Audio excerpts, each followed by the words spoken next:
Missing an elk on the dream hunt of a lifetime hurts. Losing faith in your equipment hurts more. We all spend as much money as we can afford on our equipment. Let's make sure that it's shooting not only the best way that it needs to be, but it's performing right for you. Hi everybody, TJ, On Point Archery, 170 Main Street, Norwalk, Connecticut. What we're working on today is an elite ritual. Bow's about 8 years old. By no means is it a bad bow.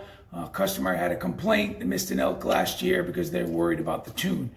There were some things that we were able to identify how we can improve it to make sure that this piece of equipment is shooting exactly the way the engineers designed it to. We're going to show you what it looks like prior to what we're going to do, what we identified, and then what it looks like after the fact.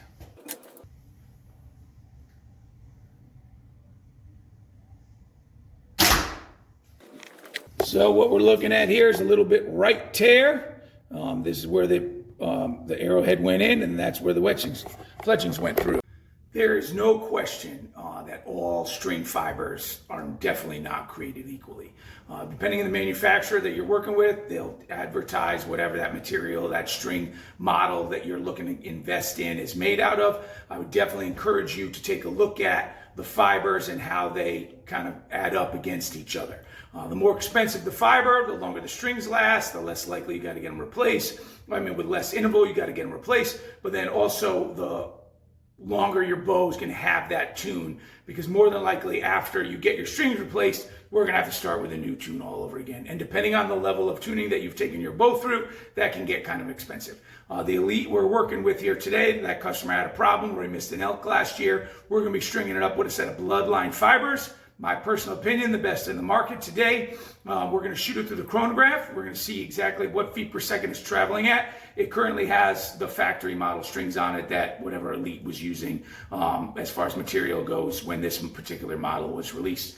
We're going to shoot it through, see where we're at now, then we're going to restring it with the bloodline fibers, and you can see the improvement that it's going to make. We're shooting today a 425 grain arrow. It's by no means a rocket ship. It's not the heaviest arrow on the planet, but it's definitely not as light as these manufacturers use when they set the feet per second for these bows.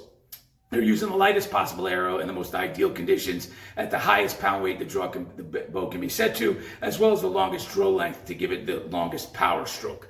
So right out the gate, if you're a shorter draw length archer who's shooting a bow not all the way at its peak advertised pound weight, you're definitely never going to get the kind of feet per second numbers that bow was advertised. But let's take a shot and let's see what she's doing.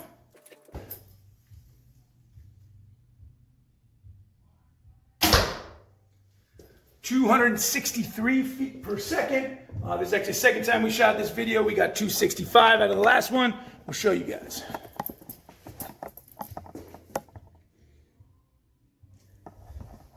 Stay tuned to see how we change it. So some of the things that we look for is we want to put this string right in the center of the riser. As you can see, it's running right here. And then we want to see this arrow run straight down that string.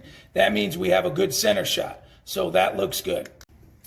Another thing we like to check is what we're talking about is cam alignment.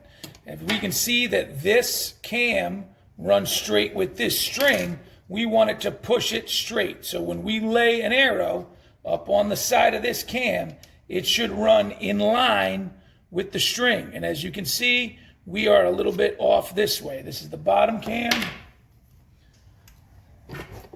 This is the top cam.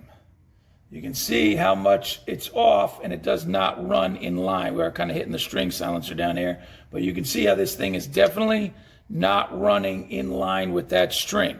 So we're going to have to make a change to ensure that this is shooting the way it needs to be shot. We also like to check the knock height. As you can see, we have an arrow knocked with the rest up, and we want to see it right there. A little bit towards the back of the line is okay as well, but that's kind of where we want to be.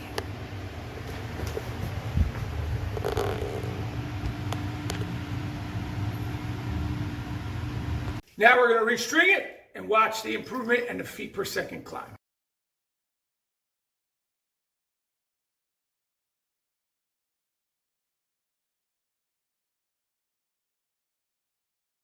All right, we're back. fresh set of bloodline fibers on this elite result. We're going to fire it and see what difference that's made as far as feet per second just from a string change.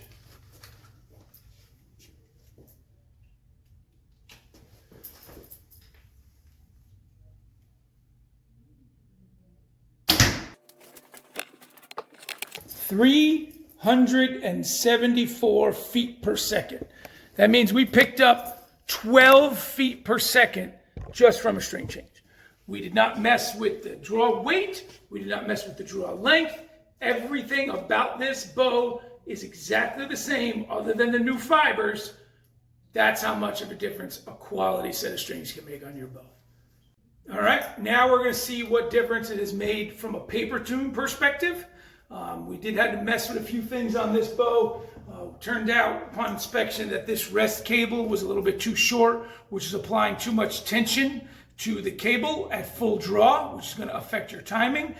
Also, we found out that the roller guard was loose, had to tighten that down. That means that this thing was moving as you're letting the string go, which is obviously going to mess with the tune. But let's shoot this guy through paper and see where we're at.